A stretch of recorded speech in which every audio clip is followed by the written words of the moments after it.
John Jaime Osorio Osorio. John Jaime es comunicador social, es periodista investigativo, es magíster en educación de la UDA y magíster en literatura de la UDA, y es profesor de la Unidad de Formación Humana y Bioética de la San Buenaventura y de otras universidades de la ciudad. A John Jaime, muchas gracias por esta cátedra y los dejo con él. Usted no tiene Semana Santa, ¿verdad? Empezar a rezar desde hoy. Bueno, no creí que fuera a ser tan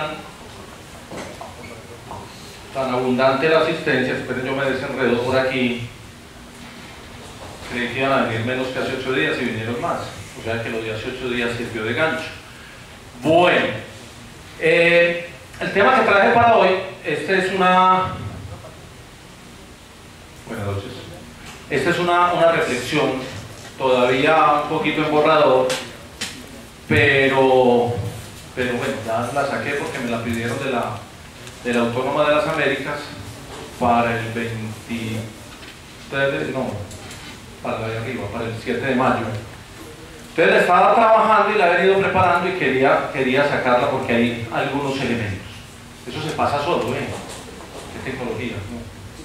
Bueno, quería preguntar antes de que pasara, yo por qué pasó, será que está temporizada, para que no me demore mucho. La pregunta inicial no era esta, la pregunta inicial era: ¿quiénes creen ustedes que gane el mundial? Colombia. Eso lo dices por patriotismo, ¿cierto? Amor a la patria. Edgar, ¿quién gana el mundial? No todos le van a regalar esos espacios atrás.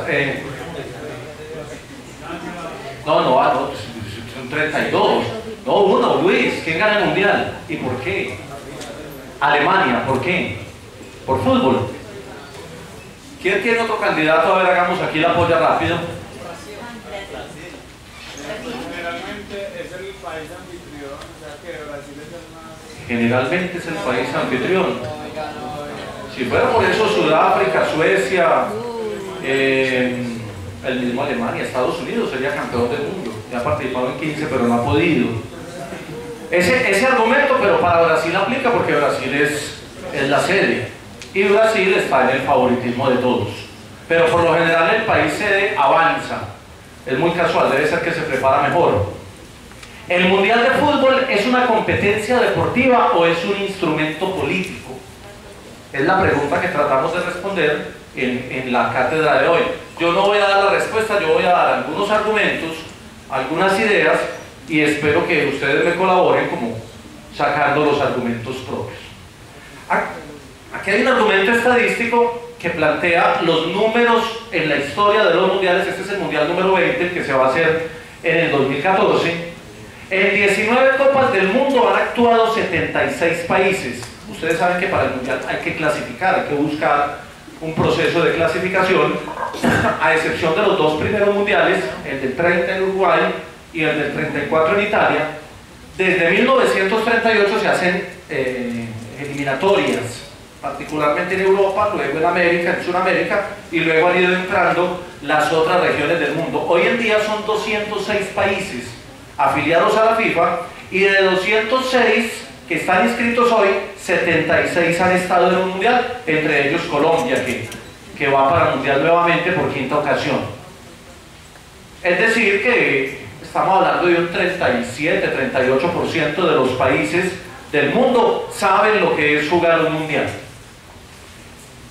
De los 76, 24 equipos han estado en los 4 primeros lugares. Entonces, para que miren cómo se cierra el embudo, hablando de países, cuando vamos a buscar favoritismo, de los 76 que han estado, solo 24 han logrado estar en los 4 primeros lugares del mundo. Es decir, han sido semifinalistas. Y de esos 24, solo 12 han llegado a la final. Solo 12 equipos en el mundo saben lo que es jugar la final de un mundial. Y de esos 12, únicamente 8 han sido campeones. Entonces, cuando vayan a apostar, si quieren mirar la historia, mucho patriotismo y todo, pero no pongan a Colombia, que es uno de los 68 que ha ido a mundial, que va para su quinto mundial, pero que no ha podido ser campeón. Y de los 8 campeones, solamente Brasil y España han ganado por fuera de su continente. Brasil ganó en Suecia en el 58 y España ganó en África, en Sudáfrica, el mundial anterior. Lo que de alguna manera da la lógica de que el que gana el mundial es del continente en el que se realiza. Es como, no la norma, pero sí la tendencia. Y solo 2 equipos han repetido título en 2 mundiales consecutivos. Italia, que ganó el 34 y el 38, y Brasil, que ganó el 58 y el 62. El 58 y el 62 en Chile. Como quien dice, los que tienen España, piénsenlo bien. Por estadística, difícil que repita un país 2 mundiales seguidos como campeón. Y por continente, difícil que gane fuera de su continente, aunque España ya lo hizo ganando en África. Esos son simplemente números para tener referencia de lo que vamos a hablar, que es el tema de la geopolítica. Y para el tema geopolítico traje estos 2 mapas. Lo que hay en gris es la parte del mundo que no sabe lo que es jugar un mundial. Lo que hay en gris. Lo que está en color, azul, oscuro, tonalidades de azules o en tonalidades de verde, son los países que saben lo que es jugar un mundial. Entonces, si ustedes empiezan por el continente oceánico, allá, se dan cuenta que los países grandes de Oceanía, o sea, los países grandes no, Australia, ya sabe lo que es un mundial, y los países insulares, las pequeñas islas de Oceanía, son las que no han ido a un mundial. Además, como se eliminan entre ellos, pues mucho más fácil clasifica Australia. Si ustedes miran, Sudamérica, a excepción de Venezuela y de los pequeños países Guyanas y demás, los demás hemos ido a un mundial.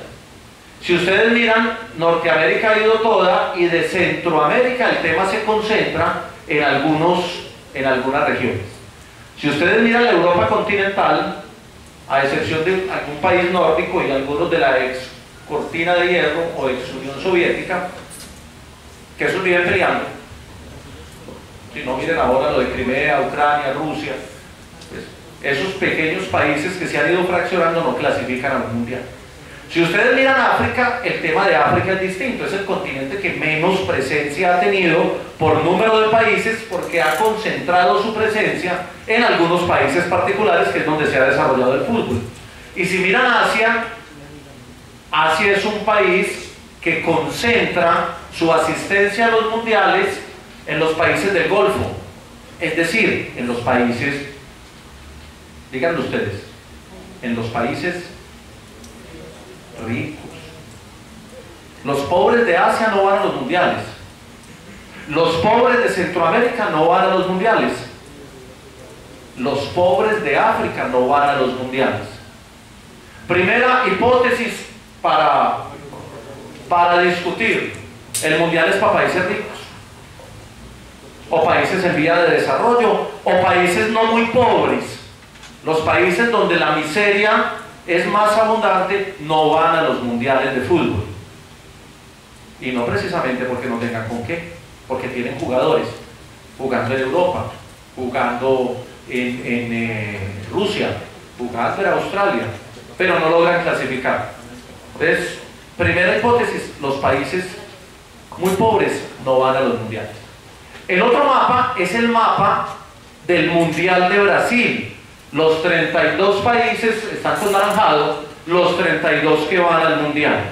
Entonces, el ejercicio que iba a proponer, si funciona, es esto: para atrás, ay no, para atrás y para adelante. Eso es para atrás. Atrás, adelante. Atrás, adelante. No sé si notan lo mismo que noto yo, que los mismos países que están con gris seguirán con gris. ¿Y cuáles son los países? Los países pobres. Pobres no solo en economía, sino pobres en recursos naturales. Esa es una hipótesis. Ahora sí vamos a este cuadro, que es la historia de los mundiales.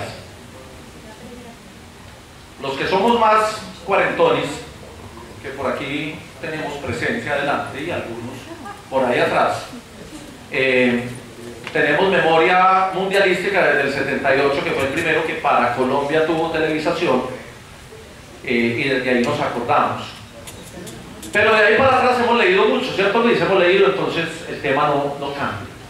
Montevideo, Uruguay, primer mundial del 30, participaron 13 países. Los europeos se demoraron 3 meses en llegar y casi no juegan, porque viajaban por mar y llegaron deshidratados, enfermos y sin ganas de jugar. Ese mundial lo ganó Uruguay y se lo ganó Argentina, y la final fue suramericana, y el mundial se hizo por una propuesta post Primera Guerra, y los europeos, aparte que venían cansados, venían de guerra. Los americanos no estaban en guerra. Estados Unidos estaba viviendo la Gran Depresión del 30. Conclusión: si Estados Unidos estaba en depresión, los otros estaban en guerra y les costó viajar, ¿a quién le quedaba fácil ganar el mundial? A los que estaban en casa. Por eso ganaron los del Río de la Plata. Mundial de Italia en el 34, por ahí en los muchachos que ven Formación Humana 3, creo que ya todos los semestres, yo no sé si este semestre lo mostré, no me acuerdo, vemos siempre el video donde contamos la historia de Mussolini y cómo Mussolini, el Duce, quería ganar el mundial porque eso despertaba el sentimiento nacionalista. Y entonces se enojó con el árbitro de la final, habló con el árbitro de la final, escogió el árbitro de la final, le mandó poner un fusil en la frente al rival de Italia en la final, que eran los checoslovacos, que era el mejor equipo del mundo en el momento, y finalmente Italia ganó. Pero ese es un mundial del nazismo, ese no lo debemos de contar, como los títulos ganados por el narcotráfico en algunos equipos de fútbol nuestro, que tampoco los deberíamos contar. Alguna vez el presidente de Millonarios propuso devolver 2 títulos y se le vino el mundo encima. Claro, porque si él devolvía 2, había que devolver por ahí 20 en el país. Y por eso la gente lo tildó de loco. Y como en esos mismos días el Real Madrid en un partido amistoso le metió 8, entonces el tipo finalmente renunció. Pero es que es dignidad, o sea, es la dignidad de la historia, de la humanidad. ¿Cómo va a contar Italia un mundial que lo obtuvo poniéndole un fusil en la frente al rival antes de la final? Y el mundial del 38 en París cuenta la historia que hubo un buen arreglo entre el Duce y Adolfo, que ya estaba de moda, y entre ellos lograron, porque cuando eso Alemania no tenía el fútbol que tiene ahora, Alemania tenía el fútbol fuerte, era el de Austria, y Alemania ya había sometido a Austria, y entonces ya Hitler sentía que Austria lo representaba, y los alemanes también. El mundial de París, Italia le ganó a Hungría 4-2 y otra vez Mussolini tuvo que ver. Llevamos 3 mundiales y 3 circunstancias geopolíticas muy particulares. No ha aparecido el fútbol. Después de la guerra, nos vamos a guerra y volvemos al mundial de Río. Posguerra, el mundial de Brasil del 50, que es el mundial posguerra. Pasa lo mismo que pasó en el del 30. Como los países europeos estaban recogiendo sus muertos, enterrándolos y saliendo de la crisis posguerra, porque todo país que vive una guerra luego vive una posguerra, donde se tiene que recuperar económica, moral, mentalmente.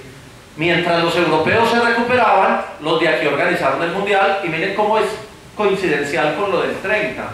¿Quiénes llegan a la final? 2 equipos de los que no estaban en la guerra. Uruguay y Brasil, con el famoso maracanazo, que nadie lo esperaba y finalmente pasó. Esta semana entrevistaron a uno de los uruguayos en RCN, lo entrevistó Yolanda. ¿Yolanda qué? Luis. Hizo una entrevista a uno de los uruguayos que hizo el gol, uno de los 2 goles de Uruguay. Y el tipo dijo: no, es que para qué hablamos del maracanazo si eso ya pasó. Ya quedó en la historia. Pero igual, el hecho histórico, para que lo tengamos en cuenta, es posguerra. Luego viene el 58 en Suecia, viene de Berna, el de Berna. Alemania había perdido la guerra, pero en el fondo había ganado, porque la guerra no la perdió Alemania, la perdió Hitler. Y muchos alemanes respiraron profundo y dieron gracias cuando Hitler perdió. Entonces, acuérdense que Alemania empezó la recuperación económica, empezó a tratar de ser mirado distinto en el mundo, tema para el que se demoró casi 60 años. Y como querían que los miraran distintos, sacaron un equipo potente en un mundial frío, en un mundial en invierno, en un mundial donde los suramericanos por temperatura y por clima no podían estar en un nivel competitivo. Y además Alemania jugó con los jugadores de Alemania y jugó con los de Austria, que como los había incorporado antes de la guerra, todavía los tenía jugando para ellos. Entonces era como jugar un mundial contra un equipo resto del mundo, que era Alemania, Austria y algunos polacos. Entonces Alemania, Hungría a la final, por frío los suramericanos perdieron y Alemania trabajó para ganar el mundial. Luego viene el primer mundial de fútbol, el del 58, en Estocolmo, también frío, pero ya aparece Brasil, el mejor equipo de fútbol en la historia de los mundiales. Pelé con 16 años, el mundial de Garrincha, el mundial de donde Brasil sacó el fútbol romántico, que además le permitió recuperarse del maracanazo 8 años atrás. Ese para mí en la historia sería el primer mundial de fútbol ganado por un equipo de fútbol. Lo otro tiene unas implicaciones históricas muy terribles. Luego viene el de Chile después del terremoto, entonces Chile estaba en reconstrucción, mundial en Sudamérica, calor, pusieron a los rusos a jugar contra Colombia en el desierto de Arica a 39 grados centígrados, y acuérdense del 4-4 del que vivimos hasta el gol con Alemania. Pero ese mundial también es un mundial de fútbol y Brasil tenía toda la banda. Luego viene el mundial del 66 en Inglaterra, el único que ha ganado Inglaterra, que Inglaterra siempre lo damos como favorito, sobre todo por la liga de fútbol que tiene, que es una liga poderosa, pero nunca pasa nada con ellos. Pasó en el mundial que ellos organizaron, y organizaron un mundial con árbitros que hablaban inglés británico, o sea, escoceses, galeses, irlandeses, del lado de allá, y con un gol muy dudoso en la final, pero ganó Inglaterra. No vamos a echar más historia de ahí, y final europea. Luego viene otro mundial de fútbol, el de México 70, que los que somos románticos del fútbol nos deleitamos viendo esos videos. Estaba Pelé en su apogeo, estaba Brasil con un equipo imparable y quedó campeón Brasil. Luego viene el mundial del 74 de Múnich, donde Alemania trata de limpiar, acuérdense, está limpiando la mala imagen de la historia, y había tenido problemas, y saca un buen equipo contra Holanda, el mejor Holanda de la historia. Luego viene un mundial que no es mundial, el mundial del 78 en Buenos Aires, en Argentina, donde Argentina queda campeón. Estaba de dictador Videla, había pasado el acontecimiento del 1 de mayo en la plaza. Los que vieron la noche de los lápices recuerdan que en ese año los estudiantes de las universidades públicas en Argentina le montaron una protesta a Videla por dictador, y Videla una noche dijo: no, el que se rebele, mátenlo, y los militares le hicieron caso, le mataron 30.000. Y al otro día, eso fue el 30 de abril, el 1 de mayo salieron las mamás de los 30.000 estudiantes asesinados a reclamar por sus hijos, y los hijos nunca aparecieron, todavía lo están buscando. Todavía hay mamás que van los jueves a las 9 de la mañana a la plaza 1 de mayo en Argentina a reclamar por sus hijos. Y fue tan jodido Videla que metió la final del mundial un jueves, porque todos los jueves desde 1978, desde el 1 de mayo del 78, todos los jueves a las 9 de la mañana están las mamás pidiendo la presencia de los cuerpos de sus hijos, ni siquiera por sus hijos porque ya los mataron, pero es que los cuerpos los desaparecieron.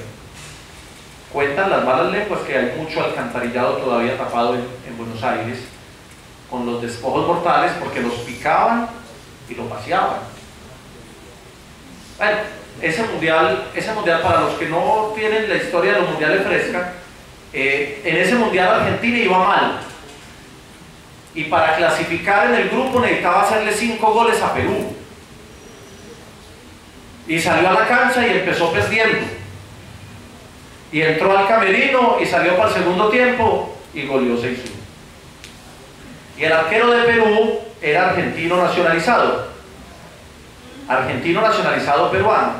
Y en ninguno de los 6 goles se tira. Todos los mira. Muy parecido al arquero de News de ayer. No se tira, o se tiraba mal. Y luego en la final contra Holanda, el árbitro de entrada expulsa a un holandés, de entrada, así, porque lo saludó. Y luego metió la mano para que Argentina ganara. Después se supo que Videla había hecho todo lo posible para que Argentina fuera campeón. A ese mundial estaba clasificado Holanda, que fue subcampeón. Y Holanda era la Holanda de Johan Cruyff. Y Johan Cruyff, que siempre tuvo sus dotes filosóficas, había dicho en una entrevista alguna vez que él nunca pisaría la tierra que estuviera manchada por un dictador. Cuando Holanda clasificó al mundial, él entregó la camiseta, siendo el mejor jugador del mundo en ese momento, y no fue al mundial. Y dicen los holandeses que ese fue el mundial que se perdió, pero que se perdió con dignidad, porque Cruyff no fue, porque tenía su posición ideológica.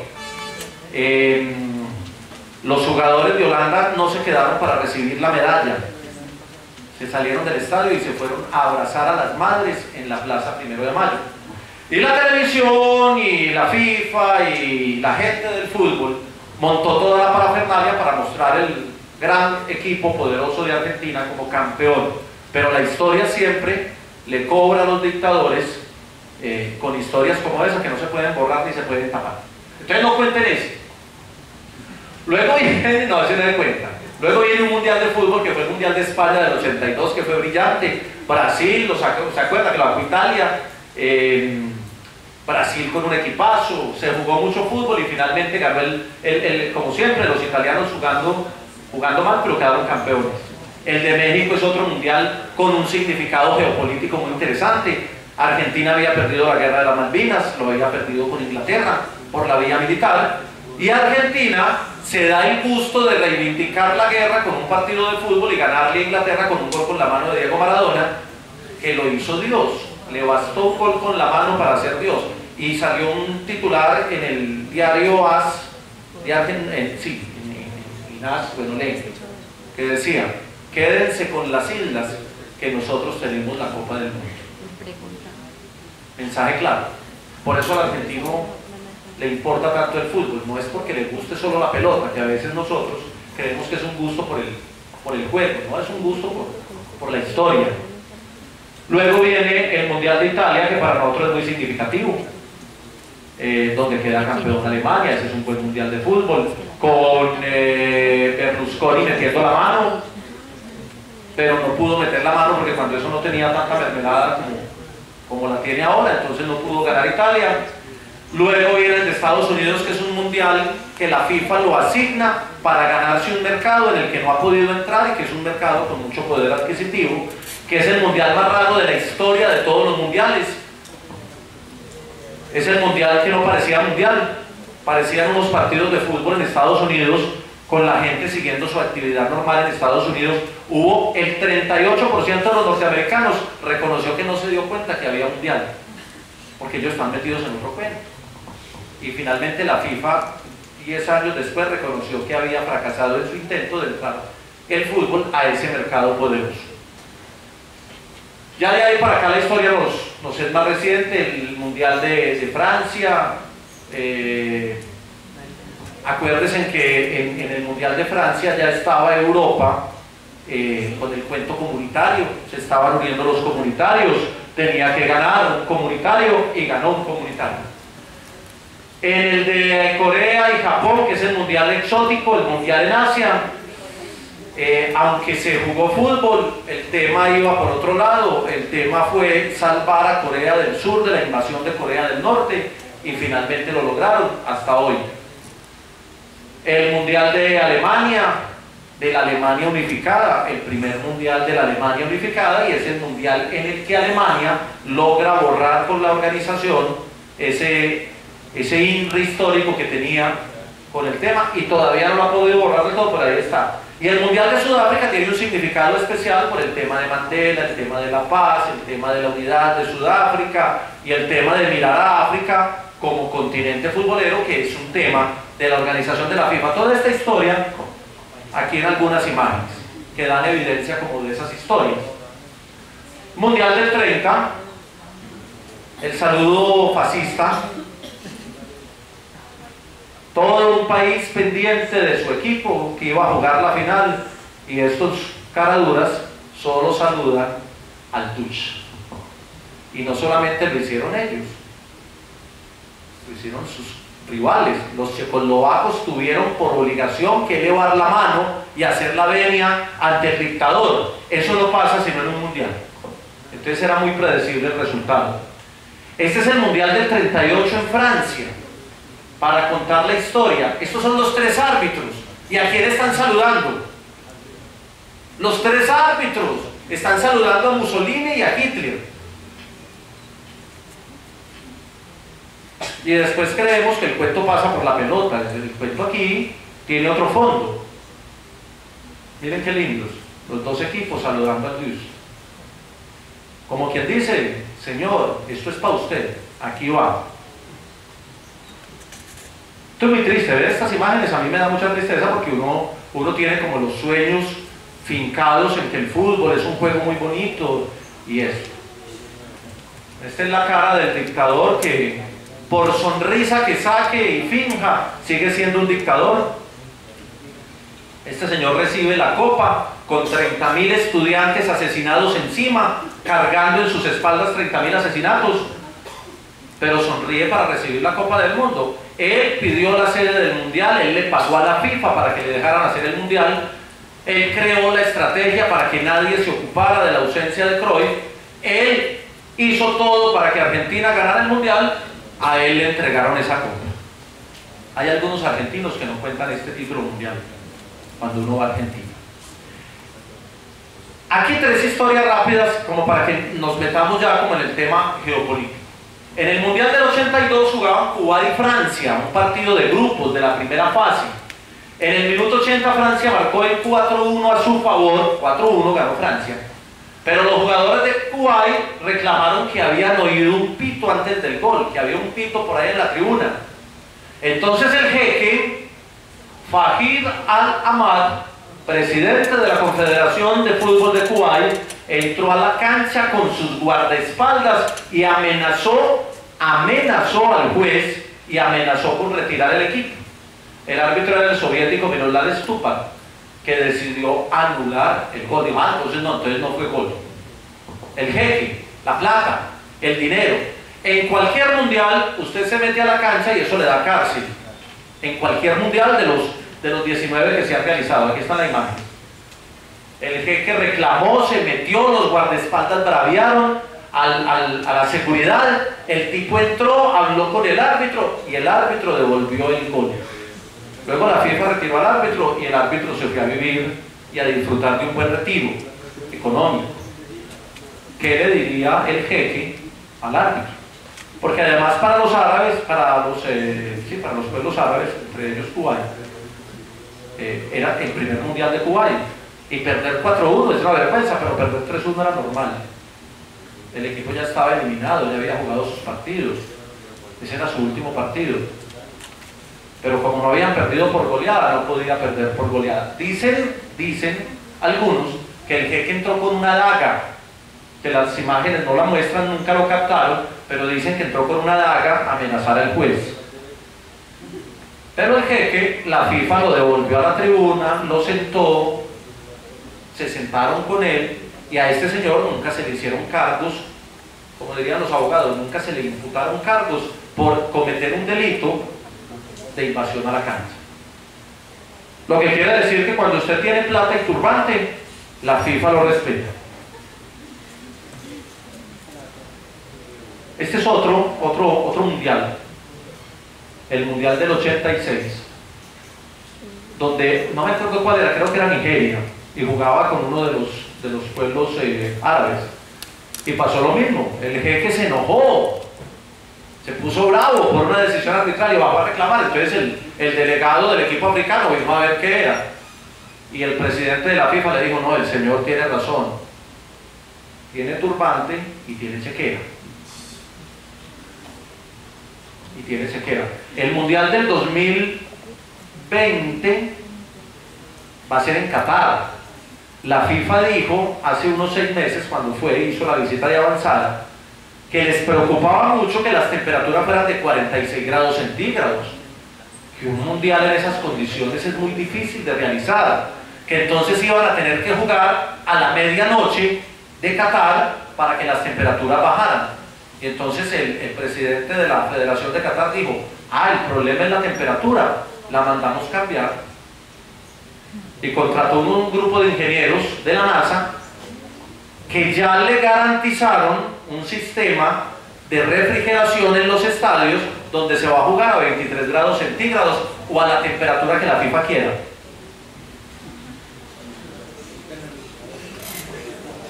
Entonces ya la FIFA dijo, no, entonces el mundial sigue para adelante.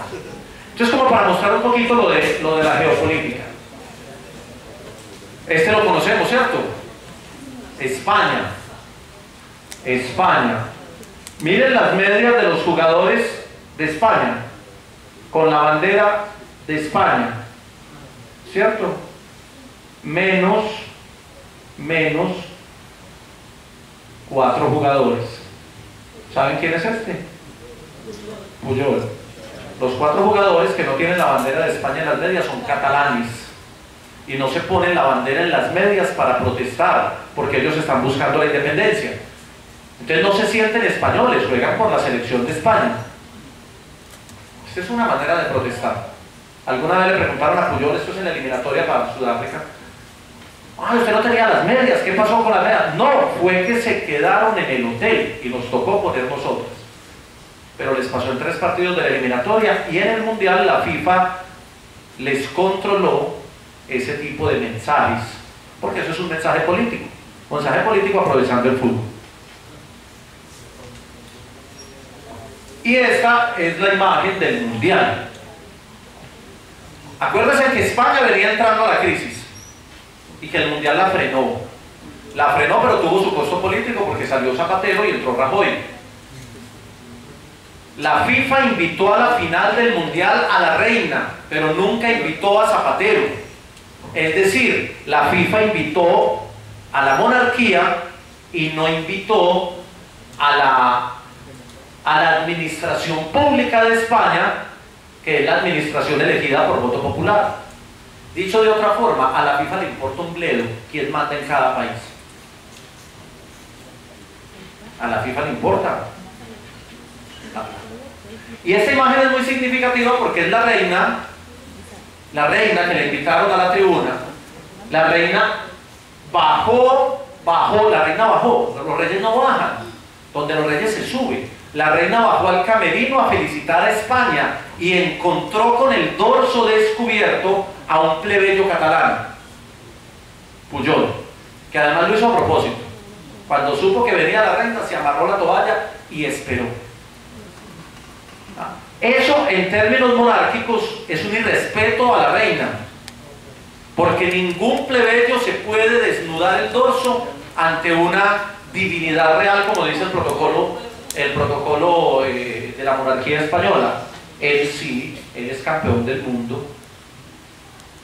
El fútbol tiene mucho de lectura política y de lectura ideológica, y la reina bajó y se emocionó y celebró y lo felicitó. La reina perdió su condición de reina para ir donde un plebeyo, y el presidente de España estaba en España, en Madrid, viéndolo por televisión, porque la FIFA no lo invitó. Esa es una lectura política del último mundial, para que no crean que todo es historia de los primeros mundiales. En el fondo la FIFA lo que hace es un ajedrez. ¿A quién le doy y a quién le quito? Todos los mundiales son polémicos por el mismo tema, el tema del arbitraje.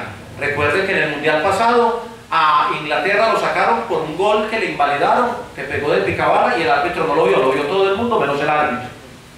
Había que sacar a Inglaterra, había que meter a España. A Brasil lo sacaron con 2 decisiones arbitrales. Brasil tiene 5 títulos, va a ser el país sede del mundial que sigue. Entonces lo dejaron avanzar y lo atajaron. Hay que sacarlo a tiempo para que no nos dañe la geopolítica del fútbol. A Sudáfrica lo metieron a punta de pito a la segunda fase, lo que pasa es que no les daba para más. Es un ajedrez. No es un asunto solo de la pelota. El fútbol es una gran empresa, un gran negocio y una gran organización política. Aquí 2 afirmaciones rápidas de Vázquez, sobre todo la de Kennedy, es muy interesante. Los eventos deportivos en el plano internacional se han convertido en un excelente escenario para elevar el prestigio de las naciones y reafirmar el poderío de las grandes potencias, en donde sus atletas se convierten en soldados del deporte o en embajadores deportivos de sus respectivos países. Recuerden que el gran salto del dragón chino se dio con los Juegos Olímpicos de Beijing. El solo hecho de obligar al mundo a utilizar el término Beijing cuando todos lo castellanizábamos como Pekín. Y miren el diccionario de la Real Academia de la Lengua, busquen las 2 palabras, Beijing y Pekín. Hasta la Real Academia de la Lengua le dio validez al término en idioma mandarín, que es Beijing. Y hoy en día China es la gran potencia, el dragón dormido que despertó y nos está tragando por todos lados. Y si no, miren cualquier cosa que tengan puesta, que por ahí en algún lado dice Made in China. Nos invadieron los chinos y no nos dimos cuenta comercialmente. Afortunadamente China hasta ahora no tiene un pensamiento militar, no tiene ambición de terreno, que su ambición es de economía, pero donde quisieran ya nos habían invadido por lo menos todo Asia y parte de Oceanía. La victoria olímpica o un título mundial de fútbol son unos exponentes de la potencia de un Estado y una prueba de la bonanza de su sistema social. ¿Quiénes ganan los mundiales? Nos podríamos devolver. Devolvámonos al cuadro. ¿Quiénes ganan los mundiales? Uruguay, sí, país pobre de Sudamérica. Es el más pobre del sur. Bueno, se da la mano con Paraguay. Pero si ustedes miran Italia, Alemania, Brasil, Inglaterra, Francia y España, y miran en los grupos económicos el G8, aquí hay 7 del G8, aquí falta China, están todas las grandes potencias económicas del mundo, incluyendo a Brasil, que es la potencia naciente, y que cuando terminen los Olímpicos del 2016 será la gran potencia, la nueva gran potencia. Enseguida vamos a mostrar por qué, si lo dejan o si no le quitan lo que tiene. Bueno, entonces sigamos aquí. Aquí hay un poquito de historia para mirarlo del deporte. ¿Cómo vamos de tiempo? De que no, yo empiezo a hablar y se me pierde la noción del tiempo. En clase me pasa, ¿cierto? Los que han visto clase, profe, ya, no sé. En la Edad Media el deporte solía estar prohibido en Inglaterra porque se practicaba a expensas del entrenamiento militar. Después de la derrota de Francia ante la Alemania de Bismarck en la guerra franco-prusiana, el varón Pierre de Coubertin, que volvió a lanzar los Juegos Olímpicos una década más tarde, aconsejó una renovación del énfasis nacional en el deporte, que por entonces se entendía como una forma de preparación militar. No vamos a contar toda la historia, pero realmente uno de los elementos de los que se pegó Coubertin para revivir el deporte con una dimensión nueva fue el elemento identitario, la bandera, el fervor, la emoción por ver competir al país y por verlo ganar. En un partido de fútbol, los rituales, las banderas ondeando, los himnos nacionalistas, los cantos colectivos y el lenguaje que se emplea refuerzan la percepción de una guerra por otros medios, una guerra simbólica, pero al fin de cuentas, guerra. El fútbol es una guerra simbólica, una guerra en miniatura, una guerra con 2 ejércitos que tratan de dominar al otro, donde lo simbólico es que no lo matan, pero lo dominan. Pero muchas veces, en algunos casos, se pasa de lo simbólico a lo real. Aquí, por ejemplo, en Sudamérica, y particularmente nosotros en Colombia, no entendemos lo simbólico del juego. Ayer, bueno, la verdad es que estamos en foro mundial y no se puede decir. Ayer hubo 14 enfrentamientos de personas porque el equipo clasificó a la Copa y ya se creen campeones de Copa, y el otro porque ganó 3-2 en el último minuto. Y se enfrentaron en la calle. Hubo heridos. Pero eso no se cuenta porque estamos en el foro mundial y qué pena con los visitantes. Esa parte no se cuenta. Aquí ya no diferenciamos el fútbol, lo simbólico del fútbol. Aquí lo asumimos como real, aquí creemos que es una guerra y que hay que acabar con el otro. No, el fútbol es simbólico, pero a veces es real. Hay una famosa guerra en la historia de Centroamérica, que es la famosa guerra del fútbol, así se llama, que entre otras cosas hay un libro hermoso de una crónica larga, me estoy acordando de ¿cómo se llama el mexicano que la escribió? Que cuenta esta historia. Entonces jugaban Honduras y El Salvador, era la eliminatoria para el Mundial del 70, y jugaban en Honduras, y ellos siempre se han tenido cosita. O sea, los hondureños y los salvadoreños son como los antioqueños y los vallecaucanos, o como los pereiranos y los manizalitas, que viven cerquita pero no le quieren, se toleran. Entonces, en el partido ganó Honduras, y el presidente de Honduras, que estaba en el estadio, inmediatamente tomó el micrófono y hizo una locución, como todo buen presidente, larga y aburridora y ofensiva con el pueblo salvadoreño, diciendo que por fin habíamos dominado al pueblo salvadoreño. Y entonces el presidente de El Salvador se enojó y mandó el ejército, y se armó una guerra entre dos países, supuestamente por el fútbol. El fútbol fue el pretexto. Bien, otro poquito de historia. Final de la Copa del Asia del 2004, China contra Japón. Los seguidores chinos, no pude conseguir la imagen, lucieron, estaba en internet, pero la bajaron hace como un mes, y yo no sé por qué no la bajé antes. Lucieron uniformes militares japoneses al estilo de los años 30 para expresar su hostilidad hacia el equipo japonés. Además tenían carteles con el número 300.000 en referencia a la cifra de chinos que había asesinado el ejército japonés en el 37. En el 2004 estamos recordando las guerras del 37. O sea, 70 años después. Los pueblos no olvidan a los pueblos que los han sometido, y se vuelve cíclico. Entonces viene la pregunta: ¿se puede decir que el fútbol es el responsable de las malas relaciones diplomáticas actuales entre China y Japón? No, eso viene de atrás, eso tiene su historia, pero en el fútbol se da. La hostilidad en el terreno de juego apenas refleja las tensas relaciones existentes entre ambos países. En el Mundial del 98 en Francia se enfrentaron en la fase de grupos Estados Unidos e Irán.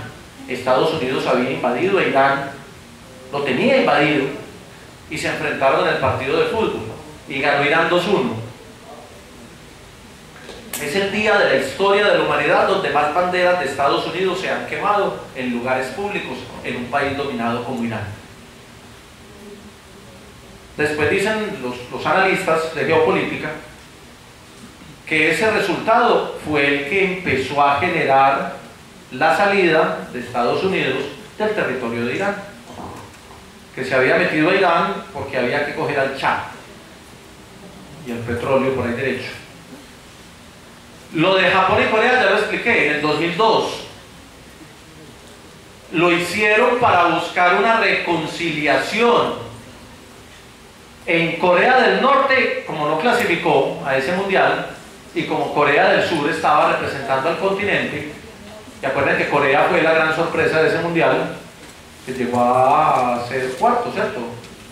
No, el cuarto fue Turquía, se quedó en octavos. Y en Corea del Norte aplaudieron a Corea del Sur. Eso no pasa sino en el fútbol. Nunca más los han vuelto a aplaudir. El fútbol es el mejor barómetro de las relaciones entre el dividido pueblo coreano. Y este año, a este lo vamos a enfrentar. Colombia va a enfrentar a Costa de Marfil, que es un equipo que tiene muchos jugadores en Inglaterra y que tiene grandes jugadores, pero que tiene una historia distinta. Después de su clasificación para la Copa del Mundo, Costa de Marfil está dividido territorialmente, los del norte y los del sur, así como el estadio de aquí, pero allá es con la gente. Y cuando ellos clasificaron en la Copa de África, los jugadores le pidieron al pueblo de Costa de Marfil, el pueblo marfileño, qué pena la expresión, chicas, tápense los oídos, que dejaran la pendejada. Iba a decir otra cosa, pero que dejaran la pendejada y dejémonos de pendejadas. Ya clasificamos a un mundial. Y las relaciones entre el norte y el sur del país se han distensionado a raíz de la intervención del fútbol. Por eso para Costa de Marfil es muy importante clasificar a la segunda fase. No porque les vayan a pagar una plata, no por los jugadores que tiene, porque si Costa de Marfil avanza siquiera una fase en el mundial, la unidad nacional, que es lo que están buscando, la van a fortalecer. Si no clasifica, los del norte le van a echar la culpa a los del sur y los del sur a los del norte. Después de que el presidente de Haití, Aristide, ¿se acuerdan de Aristide? Hemos tenido unos personajes en la historia. Cuando fue derrocado, Brasil fue como embajador de las fuerzas de paz de Naciones Unidas. Ojo, la selección de Brasil fue a jugar un partido contra Haití antes del terremoto. Y fueron a jugar, pero no fueron vistiendo el uniforme de Brasil, fueron vistiendo el uniforme de las Naciones Unidas. Eso es un mensaje político totalmente claro y es una intervención en el fútbol por parte de una organización internacional. Cuando un conflicto toca su fin, desde Kosovo hasta Kabul, el fútbol es el primer indicio de que una sociedad está volviendo a su normalidad. Cuando uno ve esas guerras europeas, ahorita estamos viendo Crimea, Rusia, Ucrania, que es bien interesante porque de los tres hay dos en el mundial, con la desventaja de que la única forma de que se enfrenten es si llegan a la final porque van por lados distintos, por llaves distintas. Pero sería rico ver un partido Rusia-Ucrania en el mundial, a ver qué pasa. Es muy difícil, no se da sino en final, entonces no se va a dar. Pero el mejor indicio de que un conflicto bélico está llegando a su final es, mire si hay fútbol. Mire si hay fútbol. Entonces cuando uno ve esos países en guerra, sobre todo esos que ahora Putin quiere volver a armar, porque el objetivo de Vladimir Putin es armar la Unión Soviética como era antes. Y además es muy interesante porque se enojó Ucrania, cerramos la llavecita y le cerró la llave del gas. Todo el gas que llega a Ucrania viene de Rusia. Se enojaron con nosotros, cerramos la llave, no les pasa gas, ahí los tienen cocinando con leña. Vamos a ver hasta cuánto aguanta Ucrania cocinando con leña y sin gas, porque el gas se los proporciona. Porque los países del oriente europeo les han estado ayudando, han estado mandando gas, pero uno subsidia y ayuda, pero con recursos que uno no tiene muchos, tampoco abusa. Estas dos reflexiones que son de lo que les dije que estoy preparando. El fútbol es útil porque permite enfrentamientos simbólicamente limitados y sin grandes riesgos políticos. Su impacto en la opinión pública nacional e internacional es amplio, pero no profundo. Como dijo Norberto Elías, los espectadores de un partido de fútbol pueden disfrutar de la emoción mítica de las batallas que se libran en el estadio y saben que ninguno de los jugadores sufrirá daño alguno, porque está regulado. Como en la vida real, los aficionados pueden estar divididos entre sus esperanzas de victoria y el temor a una derrota, pero en el fútbol la eliminación de un adversario siempre es temporal, siempre es posible un partido de vuelta. Eso lo saben varios equipos de los que hay aquí. Estos son los 32 equipos que van para Brasil. Yo les decía, es muy interesante, si ustedes miran tensiones geopolíticas, Ucrania-Rusia es muy evidente, es la guerra del momento en el mundo. Y ahí están. Japón-Corea, que tienen una tensión también política, ahí están. Irán, Estados Unidos, que no han podido terminar de solucionar, ahí están. Ahí están. Afortunadamente no clasificó Venezuela. Aquí se da para poderlo enfrentarse con cualquiera, o sea, usted lo pone con cualquiera. Claro que el mundial está armado de otra forma, está armado con otra lógica. Pero si ustedes miran estos países, ustedes encuentran, ustedes no se han preguntado por qué Suiza nunca es protagonista de un mundial, pero siempre clasifica. ¿Dónde está la plata del mundo que el mundo no ha podido controlar? En Suiza. ¿Dónde está el paraíso fiscal al que nadie tiene acceso? En Suiza. Ningún país ha podido dominar ese capital y todos lo quieren. Estados Unidos, lo quiere Rusia, lo quiere China, pero esa platica ya tiene un manejo distinto por el sistema financiero suizo, que es bien particular. Y Suiza, ahí está. Eso clasifica fácil, siempre pasa. Y nunca pasa por repechaje, siempre pasa en su grupo, pero hasta ahí lo dejan llegar. Bosnia-Herzegovina, y está Rusia. Ese sí se puede dar. Ese puede ser un enfrentamiento en octavos, pero a Bosnia no sé si le alcance. Que además lo de Bosnia-Herzegovina tiene una historia, no en el fútbol, por la quiero contar porque pasó aquí en Medellín. Aquí se hicieron unos mundiales de ajedrez en el 96, los mundiales juveniles de ajedrez. Y entonces vino un muchacho, Emil Sutovsky, que se inscribió por la Federación Bosno-Herzegovina de Ajedrez. Había terminado la guerra, se habían unido y el tipo se inscribió. El tipo se bajó del avión en el aeropuerto de Río Negro y ese día, en la noche, era la inauguración del mundial. Y ese día se armó el barullo otra vez, los bosnios se enojaron y volvieron a pelear y dividieron cobijas. En el mismo día se enfrentaron y se declararon la guerra. Entonces el pelado llegó por la noche al mundial de ajedrez a la inauguración. La inauguración fue en el Teatro Metropolitano y a este lado mostraban la bandera y al lado de allá en otra pantalla mostraban los nombres de los deportistas y se leían en dos idiomas, era lo más de bonito. Los representantes de Colombia, Alter Escobar, y ellos se paraban allá en el auditorio, volteaban y saludaban al público y la gente lo aplaudía. Representantes, eran 52 países. Representante de Bosnia-Herzegovina, la bandera de la unidad tiene los dos colores, ¿cierto? El de las estrellitas del lado azul, que es Bosnia, y el amarillo, que es el herzegovino. Resulta que el muchacho que vino era bosnio, y ese día mostraron la bandera, y no hacían bolitas, sino bandera, y resulta que la bandera bosnio-herzegovina tiene más amarillo que azul. Y el pelado lo mencionaron, Emil Sutovsky, se paró, miró al público, hizo así, y se salió del Teatro Metropolitano.